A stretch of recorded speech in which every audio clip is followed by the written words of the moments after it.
Everyone, just throwing a quick legacy replay up. Played an interesting series of games against a blue-green-white Enchantress deck with Living Wish, one of my favorite cards for Enchantress, and some neat stuff. So, anyway, this is playing my Genesis Wave deck. Never seen Utopia Straw for blue, so thought that was kind of interesting. Cloud of Fairies. A lot of respect for that card. He wishes for Enchantress. Nice slime the land, hoping to slow him down, but turns out it does not. Probably should have saved it for the exploration, because then he goes nuts with the engine.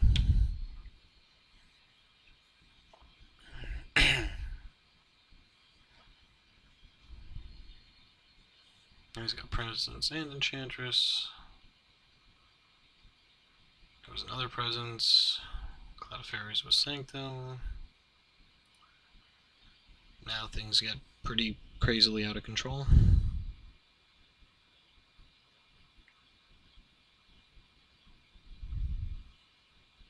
And I'm just hoping with Cradle Temple and Candelabra that, at least I can draw something monstrous, some Eldrazi that can attack and cause him to sacrifice. Start going through some permanents, but turns out he's playing the big fatty plan too. So I let him go through the motions just so the recorder actually captures the game, since it tends not to do that when I concede.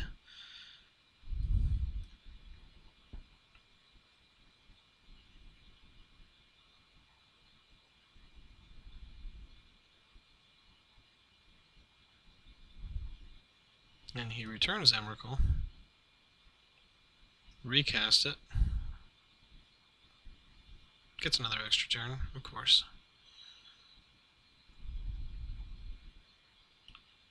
Which I thought was pretty nifty.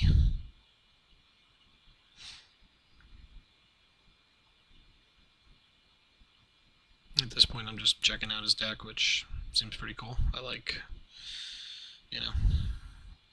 Timmy's kind of stuff like this.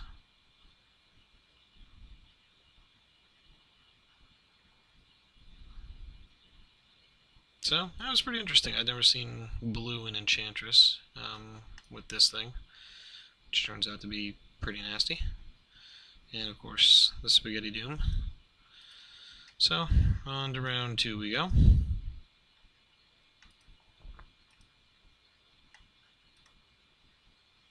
And this one, things work out a little different.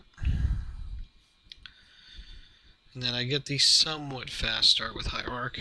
Slow down a little bit, but I'm playing defensive, holding Metamorph in case he pops an Eldrazi and I get to untap.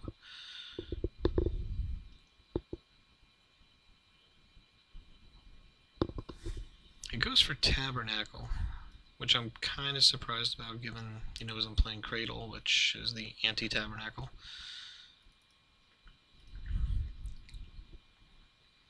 This allows me to get a little nutty. And I'm just waiting for the time to metamorph his Cloud of Fairies, untap my 2.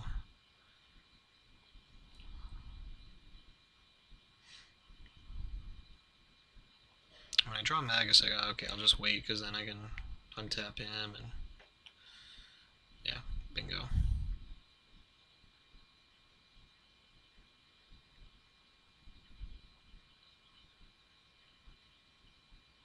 So Ulamog seals it up there.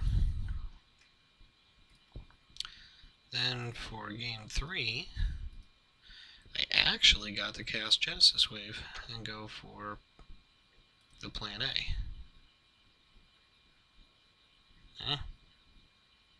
Whatever.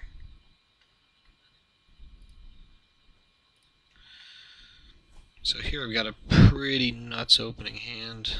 Candelabra, Temple, Cradle, and a Forest, and an Accelerator. So I figure, okay, I'll go nuts. I'll slime his Guile to slow him down a little bit, since I know he can explode as well.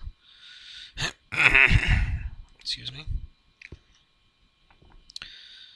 Now with 2 temples, a cradle, and a candelabra, I figure, what the hey, I'll Genesis Wave for 15. Leaving one open always, so that if I find another temple and put it down, I can untap a cradle. I find lots of nastiness.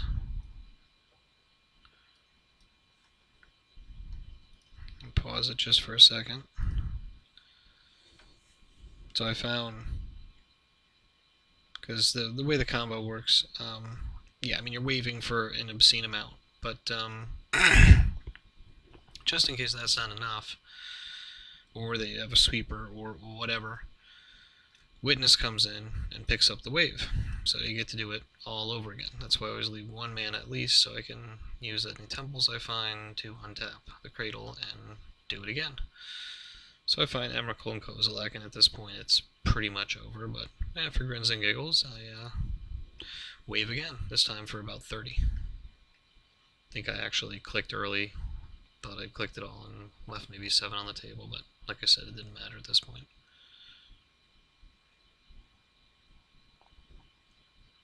So I did it for 22.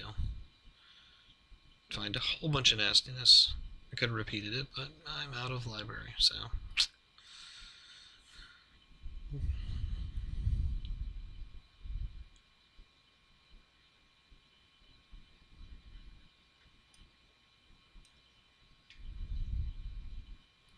So anyway, that's the deck. That's how it's supposed to work.